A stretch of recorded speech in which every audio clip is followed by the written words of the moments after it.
Not only did he fast for 5 days, but he ran 5 complete marathons. But not only that, he was a type 1 diabetic. I brought him on today to talk to him on how the hell he did it and how he survived. I would argue it's more difficult to get into ketosis as a type 1 because we have to inject insulin. A fat burning body has to have low insulin levels in order to release the fat. Do they ever advise to go 5 days without any food? I think you know the answer to that. So I have a fascinating interview today. I mean, this is going to be a bizarre interview because here's a person, a doctor, Dr. Ian Lake, who did some wild, crazy things that he probably shouldn't even have survived this. But what he did, not only did he fast for 5 days, but he ran 5 almost complete marathons, 100 miles in 5 days. But not only that, he was a type 1 diabetic. So I brought him on today to talk to him on how the hell he did it and how he survived. Welcome, Ian. Thanks for coming on. Hello, thank you. Nice to meet you. Nice meeting you. So, first of all, you're a medical doctor, you're a type 1 diabetic. If we take a look at like the main consensus of the medical community with type 1, do they ever advise to go 5 days without any food? I think you know the answer to that. It's very difficult to persuade anyone to ask us to fast and skip one meal. So I was trying to work out a workaround for how we can convince people that one meal skipping would be safe.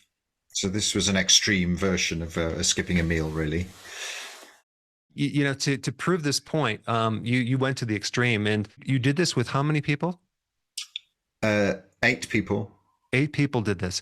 So you basically did a combination of a few things that were very difficult to do on their own. Let's first talk about how many calories you actually burned within 5 days. Was it roughly about what, 20,000 calories? Yeah, it was roughly 20,000 calories. So we worked out how many calories we'd need to, if you believe in the glycogen storage depletion idea, to exhaust our glycogen storage tenfold to make absolutely sure we were in ketosis. So we worked out about 20,000 calories would be required. I think we used a little bit more than that from memory, but we didn't actually physically record it. The other thing we wanted to do really was to show how safe nutritional ketosis really is. So we wanted to put ourselves into very deep ketosis. So that was the rationale for doing this, really. Okay. So just to back up on, just for those people that don't know what the word glycogen is, you depleted your glycogen. That's just the stored sugar in your liver, right? So when you exercise, you're going to use that as fuel, and then after that's gone, you're going to tap into your fat reserves, right? Exactly. Yeah. Yeah. So typically, first let's start with a diabetic. What is the difference between a type 1 and a type 2? Someone with type 1 diabetes cannot produce their own insulin in enough volume to maintain blood sugar, because one of the key features of insulin, functions of insulin, is to reduce blood sugar and keep blood sugar at an even rate. And someone with type 2 diabetes has more than enough insulin. In fact, most people with type 2 diabetes have too much insulin, and theirs is due to an overfueling issue such that their body cannot handle the amount of fuel that they're putting into their bodies, mostly carbohydrates. So there's a big difference between the two conditions. Type 1s, we need to inject insulin because we don't produce any. And in type 2s, they need to adopt a lifestyle strategy that naturally reduces the amount of insulin they're producing. So they're not at all comparable conditions. So if insulin lowers blood glucose and a type 2 has high insulin, shouldn't they have low blood glucose? They become insulin resistant. This is the problem. People with type 2 diabetes, there are various ideas on it, but their fat cells sort of stop the body sort of taking on more fat, and they become resistant to the amount of insulin they've got, because as well as lowering blood sugar, insulin is a hormone that stimulates fat deposition. So it's a fat storage hormone as well as a glucose lowering hormone, and the two things work together. So in order to lower blood sugar, you either exercise or you put it into your liver initially, and then into your adipose tissue, your fat tissues, as fat. So we think of insulin as a glucose lowering hormone and a fat storage hormone primarily. Okay, so when someone is a type 1, they don't have the insulin to regulate blood glucose. So What's going to happen when they start exercising and not eating? They don't have fuel. They're obviously they have to tap into their fat reserves, right? Um, and talk a little bit about that as well as a really key issue, which is adapting to running on fat or ketones. Explain that process. Our body can multi-fuel, so we can use sugars and we can use fats for our fuel. And of course, fats will break down into ketone bodies, and we can use ketone bodies as fuel as well. So, in the ideal situation, our bodies can flick between whatever fuel they need for the requirements at the time. So, whether you have type 1 diabetes or not, if you're performing exercise as like a sprint without any oxygen, you will have to use glucose for your energy source. But if you're doing a more aerobic or more relaxed amount of physical activity, you're burning oxygen, and you can choose really whether you're using glucose or fat as your fuel. However, you're limited a little bit as to how you can select your fuel, because if you have too much insulin on board, you're blocking fat burning. So fat burning is impossible if you've got too much insulin on board.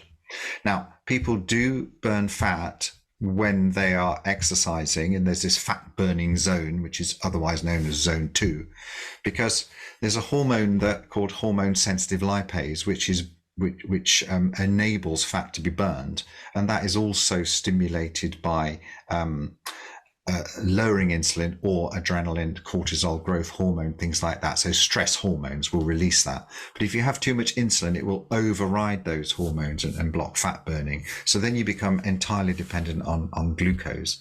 So most people with type 1 diabetes will be dependent on glucose because they're not encouraged to burn fat. So we tend to have too much insulin on board. So our bodies are multi-fuel. We can flick between fuels as we need them. And if we're fat adapted, all that means is that your fueling choice for your food will be low carbohydrate. So low carbohydrates require less insulin to either be injected or for your own body to produce insulin, because as type 1s we're exactly the same as people with no diabetes and our insulin requirements, except we just know how much insulin a non-diabetic body would need for the same requirements. So a fat burning body has to have low insulin levels in order to release the fat. Are you still with me at that Yeah, point? yeah. So basically, in order to get into the fat burning, we must lower insulin. That's really the key factor, right? Exactly. So then we can free up the fat burning, and when we're adapted, and it takes about 2 to 3 weeks to fully adapt. Some people would say it takes even longer, and then your body will naturally burn fat quite happily, produce ketone bodies, and have a very low requirement for sugar. The important thing about glucose or sugar is that we don't need to eat sugar in order to produce it. Our body will produce more than enough for our requirements. And an obvious example of that is those poor people that get pulled out of disaster zones like earthquake zones, and they haven't eaten for 6 or 7 days, but they haven't expired because they are producing enough energy for their body requirements, some of which will be sugar. So we respect the fact that our body's multi-fuel, and we wanted to show in this 100-mile run that we can safely use ketone bodies and fat as fuel and have no requirement for insulin. No requirement for sugar at all. Incredible. Okay, so there are a lot of people, they're trying to lose more weight, they're plateaued. You know, I've been telling people the most you can lose per week is 2 pounds of fat. That's if you're healthy. But this experiment that you did, if I'm not mistaken, correct me if I'm wrong, but I think on average, all of you lost about what, almost 7 pounds of fat Yeah. in 5 days, right? Yes. Okay. So to get into this keto adaptation, obviously you're going to have to either lower your carbs, and of course, fasting is lowering your carbs, Yes. and um, and then on top of everything else, you're exercising. So if someone were even to think about doing a fast, do you have to work up to it? I mean, you're not going to just start running and not eating right away. I mean, you're going to have to, you said it takes weeks to get into the keto adaptation or fat adaptation. Tell us a little bit about how someone can work on getting themselves into the keto adaptation state. Is it just a matter of low carbs, or do you have to maybe combine fasting at the same time? Both are very useful to do. The only way you're going to produce ketones, being ketosis, is to burn fat. And ketones are a natural product of fat burning. So in order to fat burn, you have to lower your insulin. In order to lower your insulin, you have to reduce the main fuel that stimulates insulin, namely carbohydrates. So carbohydrates are the prime driver in our diet for insulin production. So cutting down your carbohydrates is very important, and severely restricting your carbohydrates to what we call the ketogenic zone. So your body has then to burn fat. You have to force your body into fat burning. That's around about 30 to 50 grams of carbs a day, which is about a tenth of what most people would naturally eat. Right. It's not difficult to do, but you have to concentrate on it, especially if you like sugar or you're a little bit addicted to sugar. It takes a little bit more willpower. Don't forget, when your insulin levels drop, naturally, as a result of not eating carbohydrates, you will actually urinate a little bit more, because your insulin will enable your body to excrete salt or sodium, and with the salt goes the water. So it's important to replace the fluids and just to drink more. Some people say constipation's an issue. Fluids are very, very good for that, and it doesn't last. It only lasts a few days, if at all. And the other thing is, you may need to think about replacing some of your salts, magnesium, sodium, table salt or whatever, because of this salt excretion caused by the lower levels of insulin. And after that, it's pretty straightforward. You go into ketosis within days. Type 1s, we can go into ketosis after the first meal, because we have to inject our insulin, so we don't have to wait for it to reduce in some ways. And fasting is useful because it makes you much more insulin sensitive. So if you're fasting, you become more sensitive to the insulin you've got, so you'll naturally be more able to get into ketosis. And that's it, really. One of the big breakthroughs I had, so when I learned about the ketogenic diet, just completely by accident, thank goodness for the internet, I'm a medical professional, I'd never heard of it in the training materials that we're given. I started doing a half marathon a month. I thought that was good for me, because I'm not really an athlete in many ways. I'm just an enthusiastic jogger. And I thought, well, if I do a half marathon a month as a keto, that'd be a great experiment. So the first two, I actually fueled up with protein, bacon, eggs, or whatever. And I thought, well, you've got to have some energy before you start running. That's what we're always told. You've got to carb up. You've got to have your pasta and your bananas or whatever if you're carbing up. So I thought, well, I'll have that. And then I got involved in the bulletproof coffees, which were a bit of a fad at the time, in the sense of butter and coconut oil in your coffee. And then on the third one, finally, stupid me, I thought, well, why am I actually giving myself energy before I'm running, filling my stomach up, and they're diverting blood flow away from my muscles, if you like, when I'd worked out that with my body fat mass, I had 85,000 calories of fat, and I have a body mass index of 23. Plus I have, so 85,000 calories, I have 17% fat mass. So it worked out about 85,000, I think. So that's our average sort of fat mass. And so I thought, well, why can't I just burn the fat that I've got, or I take it in, if you see what I mean? So it took a while to get out of the habit of doing physical activity fueling up for physical activity. I thought, well, I've got the fuel. All I'm doing is just burning it at probably, my slow jogging speed, twice the rate that I'm burning it when I'm walking. So it wasn't a big deal to think, well, you can fast actually when you're doing physical activity. And of course, that was wonderful from the point of view of type 1 diabetes, because there's none of this complicating worry about injecting insulin when you're having carbs. So that really freed things up. So on top of that, I thought, well, let's just extend the half marathon and try to just sort of nudge the envelope to put beyond doubt this concern that type 1s need insulin, need carbohydrates if they're taking insulin, and put beyond doubt the fact that if you're in nutritional ketosis, it's not a risk for what's called diabetic ketoacidosis, which is a very severe complication of type 1 diabetes. And the two aren't the same thing, but they're often confused by clinicians as nutritional ketosis will lead to diabetic ketoacidosis. Oh, okay. So let's talk about this because this is a complex topic. We'll simplify it. Tell us in simple terms to a fifth grader, what is ketoacidosis? Okay, so if your body is not producing insulin at all, you cannot then put glucose anywhere. So any food that you eat or any sugar that your body is producing naturally cannot be put into cells Mm. effectively. So you can't get rid of sugar in the blood. So if the sugar can't be removed from the blood into the cells are relatively starved of energy. So then, because insulin is not existent, so this is a type 1 problem. It's purely a type 1 problem. If insulin is not existent, then you cannot store fat. You have to burn fat. So not only do you get build up of blood glucose, but you get a runaway fat burning. Now, ketones normally feed back on all of this process and stop stop themselves rising all the time. But if you've got no, and they make the body produce more insulin. But if you've got no insulin, you can't stop that process. So you get a combination of high blood sugar, high ketones, which the body tries to vent by getting you to breathe them out or pee them out.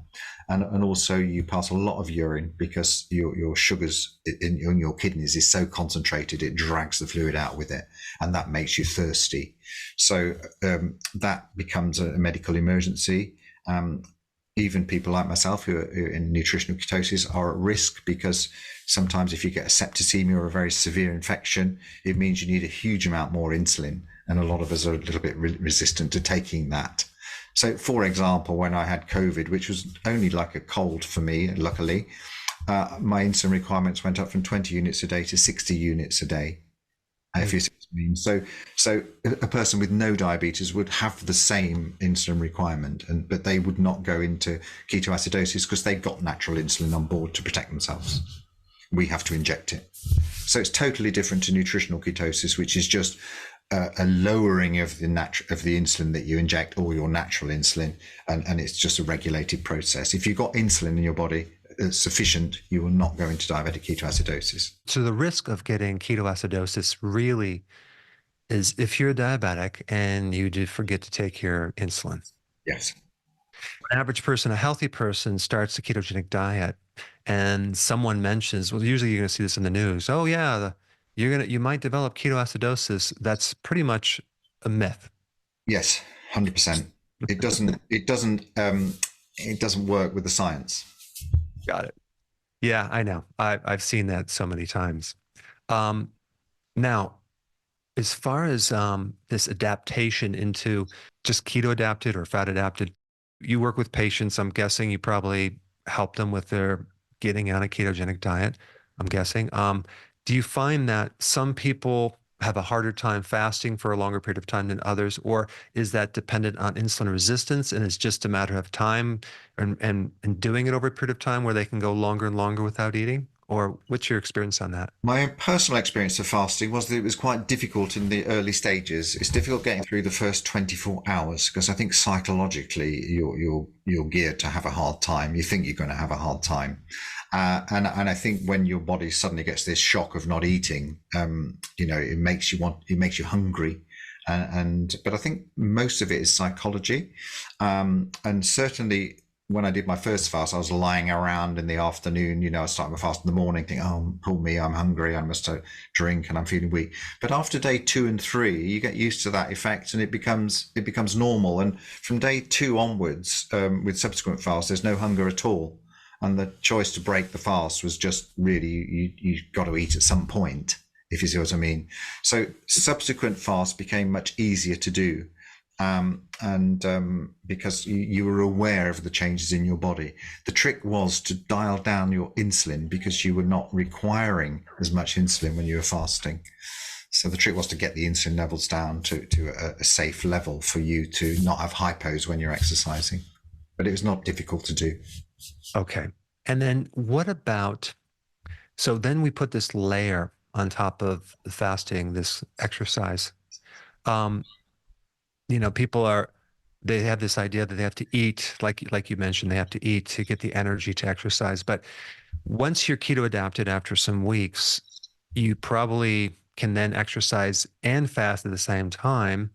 and get your fuel from fat. That's exactly what I do all the time. It's so much easier to manage physical activity when you're fasted. I mean, if you think about it, wild animals. I mean, you never see an eagle flying to hunt if it's not hungry. I mean, we tend as humans to go and get our food when we're hungry because there's more of a desperation to go and get it. So, and then we will eat our food, satiate ourselves, and then we're just naturally lazy, aren't we, humans? So we wouldn't actually go out if we've got a cupboard full or if our tummies are full. So I don't think it's unusual to be exercising when you're fasting. And because you have such a store of fat in your body, it's 85,000 calories compared to say 2,000 calories of stored sugar, which is there more for sudden energy requirements. You don't need to worry about burning a couple of thousand calories of fat, which will be around 20 miles of walking or running, and you'll put that back on again when you get your food source. So you're not talking of depleting your energy source to any significant amount. So I think that is the key to it. You just have to understand that nothing's going to happen in 2 or 3 days, 5 days of fasting. The reason we didn't go further than 5 days was because we were starting to worry then about, are we going to start breaking down protein? Because at some point you're going to run out of your sugar stores and you're going to start to need to burn another fuel to get the sugar that your body naturally needs to produce. So we wanted to restrict it to 5 days. So we were pretty sure we wouldn't be burning any protein, because at some point you're going to be burning your muscle mass or your protein stores, and we generally think that muscle mass is useful to have more of than less of. So we didn't want to get into the situation where we were criticized for starving ourselves, because this wasn't it was sort of starvation because we weren't eating, but it wasn't what I would call serious starvation, because we were controlling the fat burning and not encouraging protein degradation. We had some breath testing to show that we're in fat burning mode at our respiratory quotient test, and it showed that all of us were in fat burning mode all of the time. So that was quite good. And then you also tested your ketones. So typically, I know there's a couple different values, um, but the values that they use in the US would be probably a little more helpful. But if you're just doing a low carb diet, you're going to be within a certain range, what, like maybe zero point 0.3 to maybe 1 to maybe 2. And then you start fasting, you're going to be higher. If you had exercise, you're going to go higher. Can you just tell me roughly kind of how that works a little bit? Yeah, so 75% of people with type 1 diabetes are in the range zero point 0.5 to 1.5. That's the blood ketones, beta Okay. hydroxybutyrate. So that's pretty average. I would argue it's more difficult to get into ketosis as a type 1 because we have to inject insulin, and we tend to have to use more insulin because we put it into the skin and it doesn't act as naturally as it does in someone with no diabetes. Mm. So that does tend to block a bit of fat burning, but we can get safely into ketosis.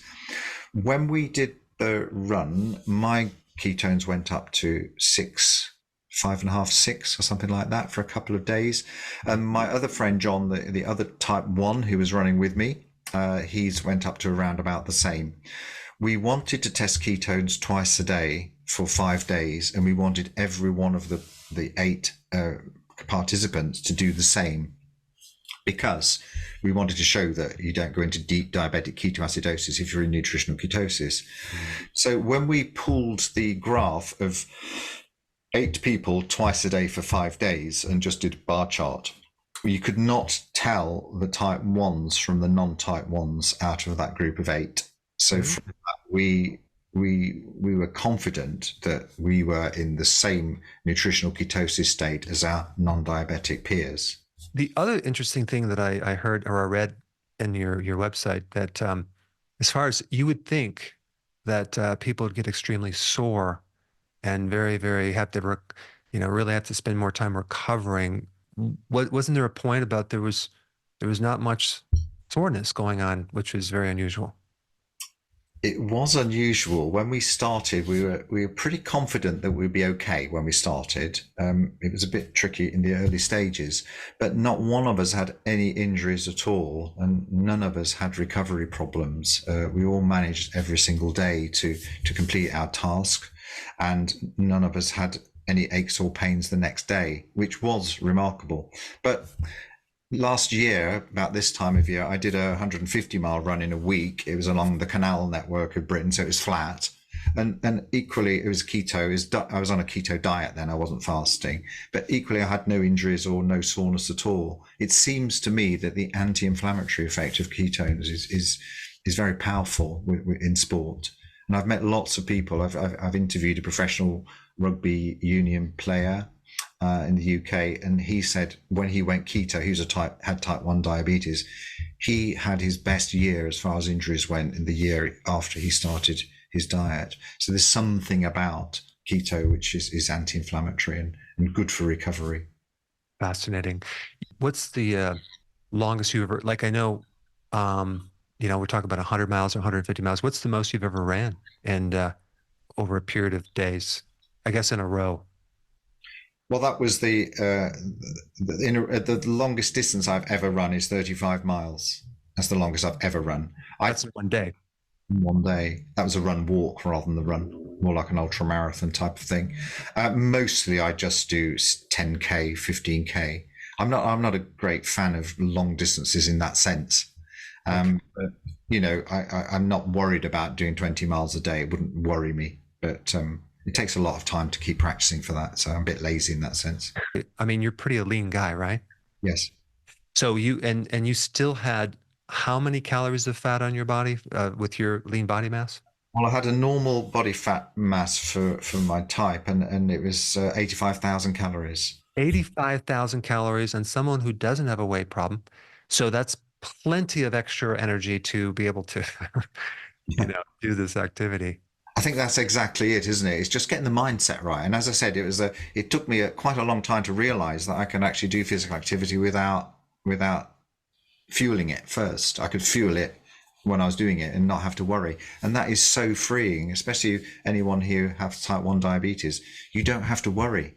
So if someone came up to me and said, now, would you like to go for a run or would you like to go for a cycle ride? I'd say, yes, let's go. I wouldn't say, oh my goodness, what am I doing with my insulin? I'd obviously check it and I'd carry sugar, glucose if I needed it, but I could go. I wouldn't need to prepare for it. And it's that spontaneity, certainly in type 1, that is so freeing for people. Wow. When people do marathons, I know they consume, I guess is it called goo or this gel? It's some type of starch or glucose. That creates a lot of digestive issues and a lot of side effects when they're running. I've heard anyway. I don't know if you've observed that. Certainly. I mean, before I went into the ketogenic lifestyle diet, I used carbs the same way as everyone else because no one had told me. And obviously, the conventional way of managing diabetes with physical activity is to manage your insulin on board, which is the big problem. So if you've got too much insulin on board, which most of us have most of the time because of the way we inject it under our skin, not into a natural space, you're vulnerable to hypos. So the protocol for managing type 1 sport is to reduce your insulin even the night before and add carbohydrates to your fueling regime. 60 grams of carbohydrates per hour is recommended. Imagine trying to eat that much when you're trying to do physical activity because our stomachs really should be empty. Even my mum told me when I was 8 that I shouldn't go swimming after a meal because our bodies we can't exercise as well when we've got fuel in our gut. Really, it needs to be in the right place. So it's so much easier. Yes, and you don't have that anymore. That's not an issue. If you do happen to go hypo, it's 6 grams of carbs or something. It's absolutely nothing. There's a lot of different versions of keto. I'm just curious, what kind of plan are you on now or in the past?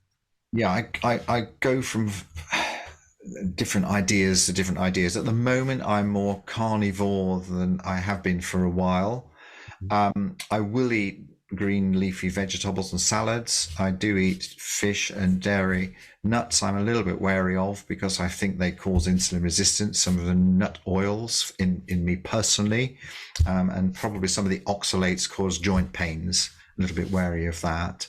Um, I avoid all seed oils of any sort, and obviously I don't eat sugar or anything like that. And I do take dairy.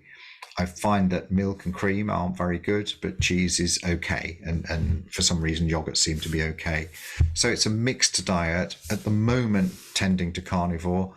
I can never make my mind up on protein. I'm still, the jury's out for me on protein. I've been doing the Bernstein type of more protein than fat type of thing for a while, and then I felt that I don't know. I mean, I've gone more fat than protein for now, but I always stick roughly within. I'm 75 kilograms, and last time I estimated the amount of protein over a week. It was 100 grams of protein per day, so 1.2 grams of protein per kilogram of ideal body weight.